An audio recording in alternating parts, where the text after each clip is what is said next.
Everybody dreams of living on a golf course with a fairway for a front lawn.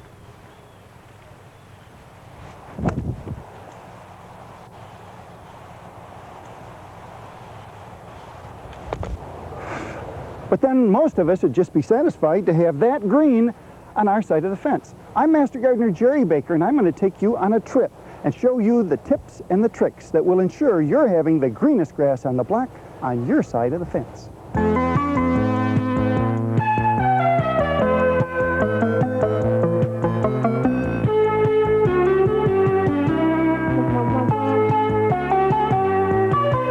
Grass is the hair of the earth, and nobody likes a bald lawn. That's called dethatching. That's what I'm doing right now. I'm taking the dandruff out of lawns. If you don't take this dandruff out of the lawn at least every 2 years, your grass will thin out and you'll have absolutely nothing. Now look, I'm in 3 square feet. This lawn has been dethatched every year. And look what I pulled up. And what I'm using is a Cavex type rake, a dethatching rake. They're half moon blades, if you'll notice. They're sharp on one side and they have a flange that goes out that cleans. I simply pull this, put it into the ground, pull it to me, it goes down inside and pulls up the dead grass that's underneath that's gotten away from the catcher. Now again, I say we have to take it away because if we don't take it away, then that's where disease and insects hide.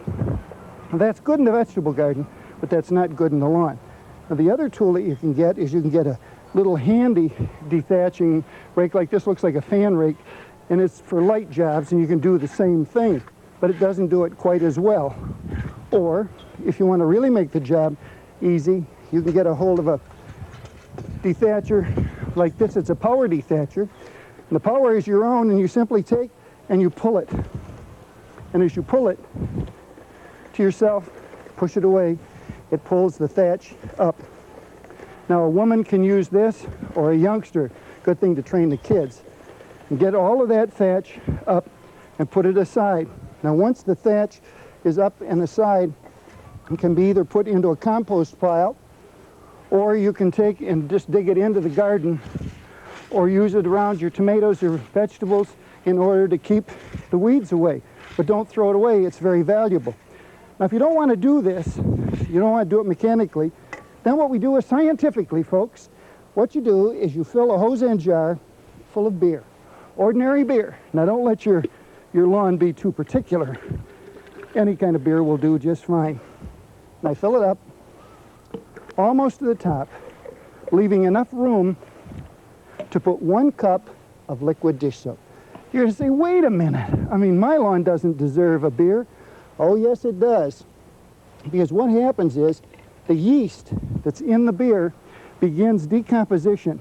Now I'm putting the soap in.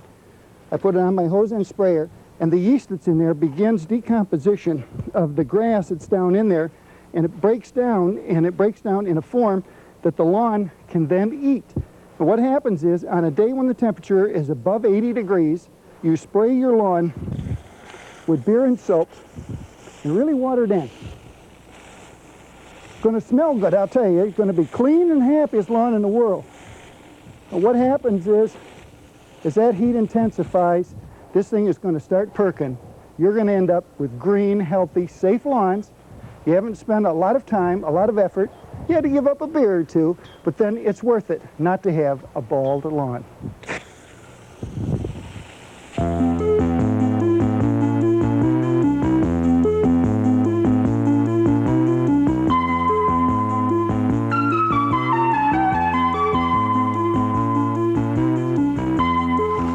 You know, lawns, just like plants, don't live by water alone. They have to be fed. And what we feed them with is a good balanced fertilizer. You let economics dictate. It has to have phosphorus, potash, and nitrogen in it. But the secret is applying it at half the recommended rate on the back. And on the back of every bag, it shows you what the suggested setting on your particular spreader is on the back. So you apply it at half the recommended rate instead of the full recommended rate. We use a broadcast spreader because it flares out and throws the pattern much better.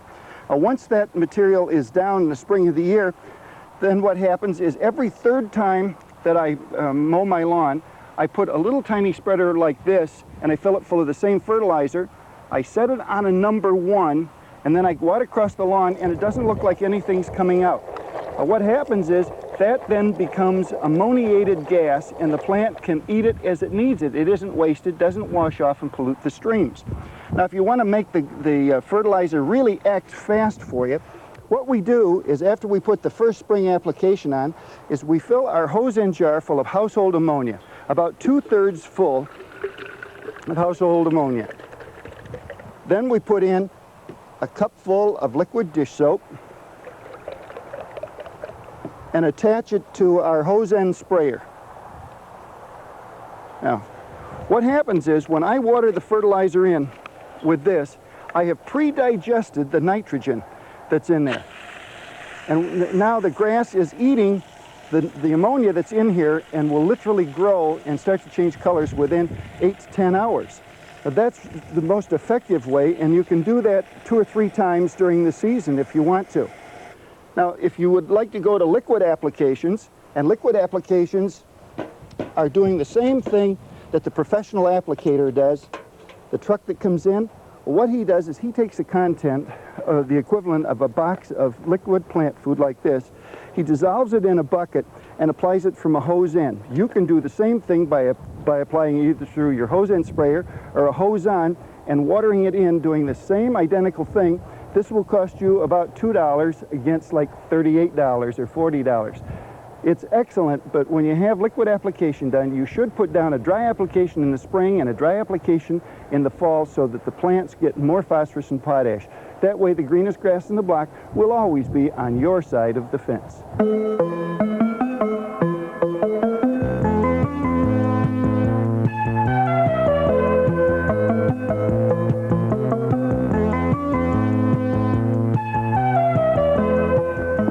Grass seed, that's a simple job. All you do is just take a handful of seed and go out and throw it on the ground, and it sprouts. Wrong, it doesn't sprout. What happens is it may germinate a little bit and the roots come out, and then it dries up and blows away. Or the birds think you're a horticultural philanthropist. Well, here are a couple of tricks on how to make grass seed germinate faster and really grow. First of all, take your seed, put it into a plastic jar like this, or into a plastic bag if you want to. Then you take a tea bag and make 3 cups of tea with 1 bag. 1 for me, 1 for thee, and the third time for the plants. It's 1 cup of tea per pound of seed. Now, cover it up, and put it in the refrigerator, and leave it there for 24 hours. Now, at the end of 24 hours, you would take the seed out and you'd put it on the driveway, the sidewalk, or any place that you want to dry out. Now, the next thing we would do is if we're just spot seeding and spot seeding only, then we would take and we would mix ordinary topsoil, 50%, and 50% professional mix. Now the professional mix is light and has peat moss in it, and we'll use 50% of that because it has food in it. We then will take and mix all of this soil together, and now we'll take and add our grass seed that's dried out. We'll add that into this mix and we'll mix it all up. Now then, what I have is a mixture of soil and seed. Now I can take this mixture, and I'll go out and show you how we'll scuff up the soil and put it down.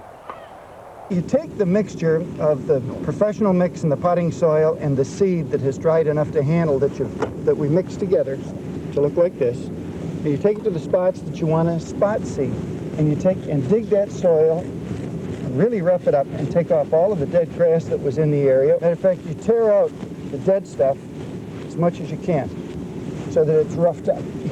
Now just simply take and sprinkle over relatively heavy this mix. Now pat it down. Now all you have to do is mist spray it twice a day. And when I say mist spray, just mist it a little bit for about a week. It'll begin to pop and germinate. Pretty soon, this spot will be as green as all the rest. If you want to overseed the whole lawn, then when the grass seed that's dried out enough you can handle a sweep, you put it into the whirly spreader, set it on the setting that's proper for it, and then you would go out across the lawn and you would spread the seed. This is done generally in the fall between August the 15th and September the 20th is the best time. That way, you know that you have nice, thick, rich grass. And if you have a problem, you know how to solve it.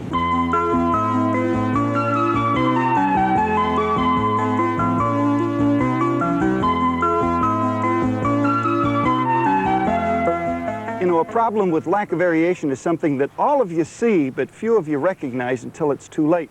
Lack of aeration is when right in the middle of your lawn, you'll find a dry spot will come up, or along a fence, or where the soil rolls off and down a slope. And if you don't take care of it and you don't aerate it, water won't hold in there, and you'll end up with a whole brown stripe all along, for instance, along a mound like this, or dry spots in the yard and you don't know how to take care of them. Well, let me tell you, first of all, if you always wear your golf spikes, like I do when I work in the yard constantly, they cut through the pad just enough that lets extra water get through the root pad that's underneath. Matter of fact, I even take and put on my jogging spikes, and I go out and jog in these. These spikes will cut through the pad, so if you want the greenest grass in the block, why not jog your lawn to garden glory? What you can do is also take a pick and a sharp one like this, and about every 6 or 8 inches apart, just go through the pad. You don't have to go deep, just drop it down so it gets through the pad.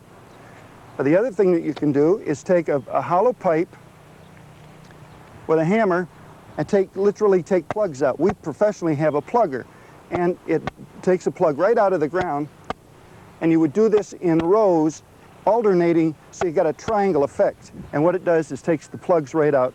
Or a simple way to do it is to simply take a hatchet and go along and cut through like that. Now, once that's taken care of, then you want this to stay away permanently. So in order to make it stay away permanently, what we do is take soap and water, put it into the hose end sprayer, and we spray with the surfactant. And professionally, that's what we call soap. Soap is a surfactant which removes surface tension, so penetration takes place so that water holds for a longer period of time. So when you've done all of these jobs, then just wash it down with soap and water, and the greenest grass on the block will return to your mound or your dry spots. That's called aeration.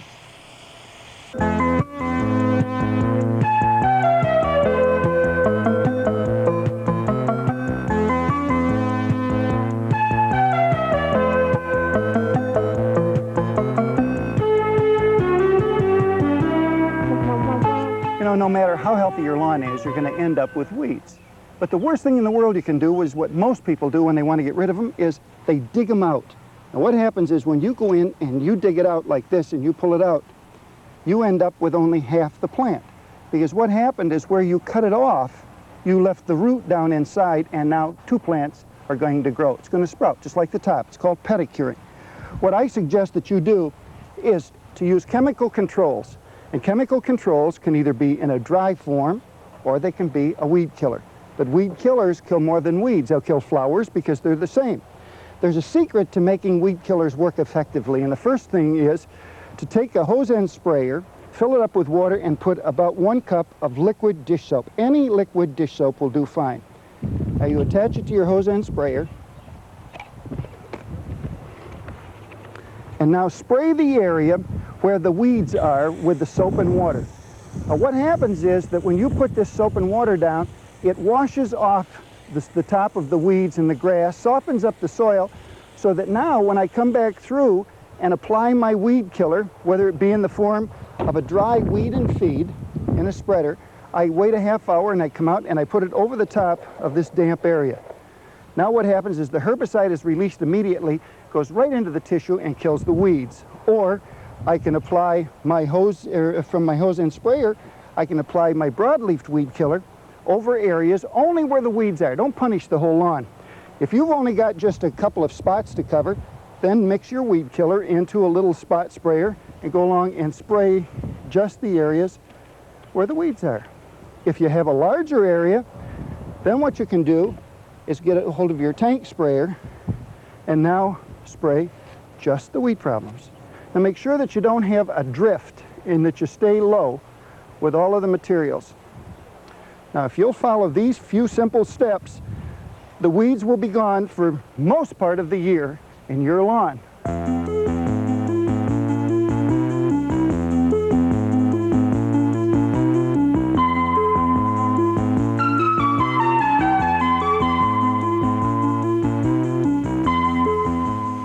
Watering a lawn seems like such a boring job.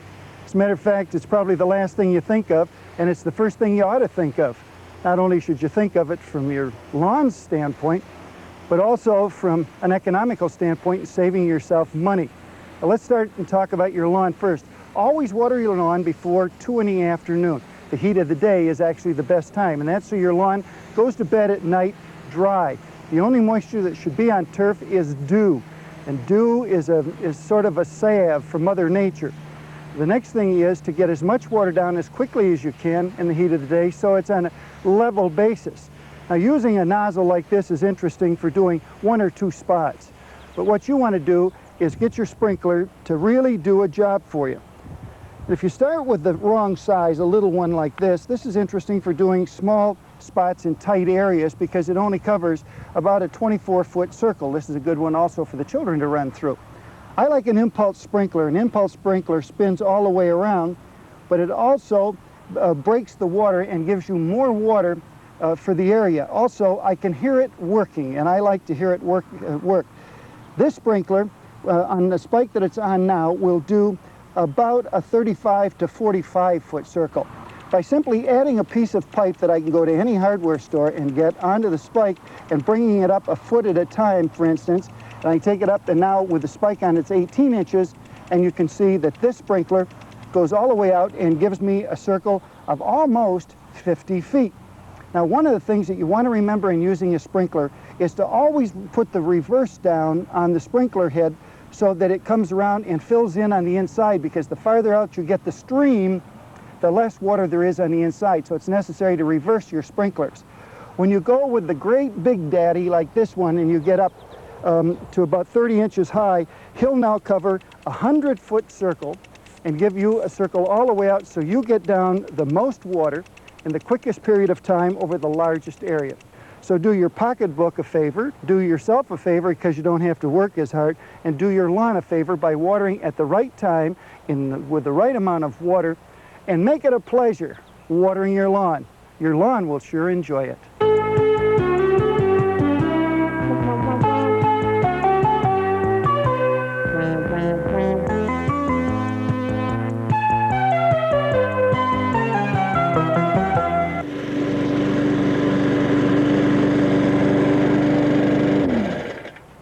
Lawn mowing. It's a job that most of you don't like to do. Well, some of us do. I do. It's time to think. But lawn mowing is an important thing. First of all, when to mow your lawn. You should always mow your lawn when the sun is going down, probably after 6:30 in the evening, so that the fresh cuts on top don't dry out when the hot sun comes.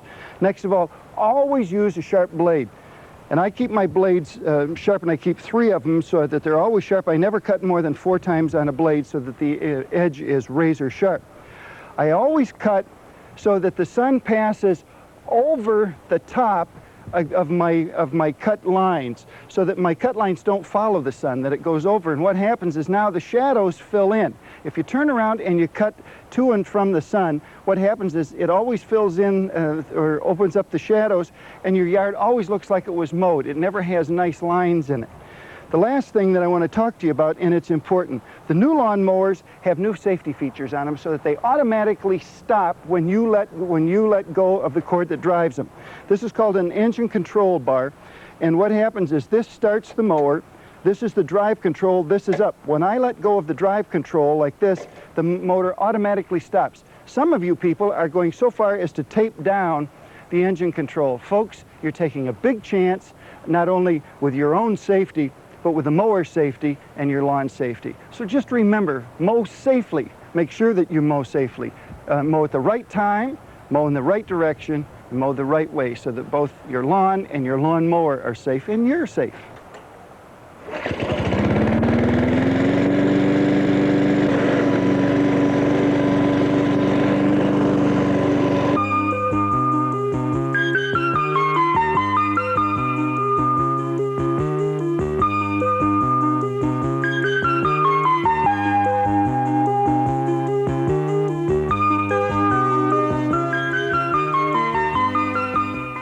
not doing a rain dance. If I did, it would rain. That's my luck.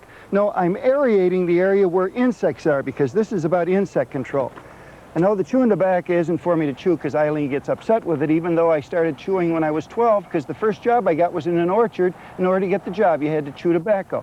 What I'm using that for is intensifying an insecticide. You take 4 fingers of chewing tobacco, that's 4 fingers worth, put it into the toe of a nylon stocking, tie a knot in it. Now, when you mix the insecticide, you drop this into the hose end container with the soap, and you always add soap whenever you're doing anything with any insecticide that's going in the soil. You simply drop it in. Now, you will add a lawn insect chemical. There are several on the markets, depending on which one you use. That's then added into the hose end sprayer. Before you spray with the chemicals, you always use just the soap and water and chewing tobacco juice first onto the area. Then you come back in and mix the chemical, and now you go back in and spray. The soap removes the surface tension, so penetration takes place, so the insecticide gets down where the insects are.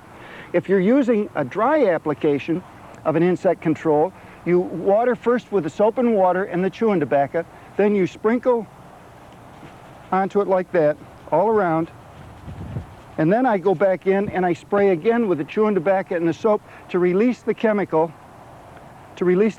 from its carrier so that it works. That way, neither you nor your lawn will be bugged.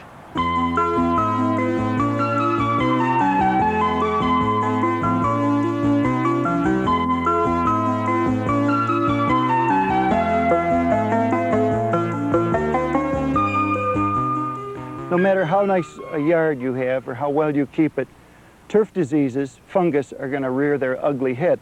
This is called dollar spot. Now this will manifest itself, and these will appear right after you mow them, and they'll be all over, and they'll be there within 24 hours. This is just one of many lawn diseases that you'll come into. Fusarium blight is one, snow mold, slimes, any of them. Now the way to take care of them is, as soon as you see them, is to, number one, take and pull up as much of the decayed material as you can. Now once you've got it all up, this stuff can't go into your garden. This has to be thrown away.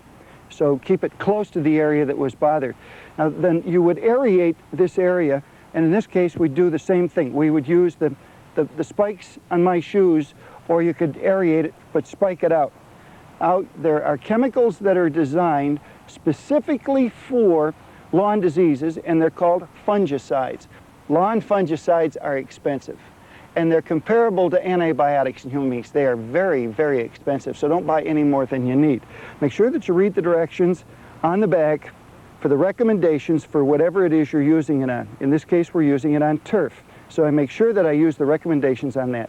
It's then put into a hose end jar along with soap and water that's been designed for it.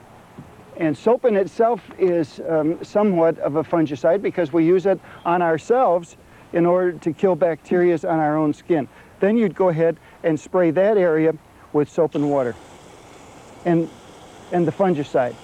Now if you follow these few steps, then you shouldn't have a fungus problem at all. As a matter of fact, there will be no fungus among us.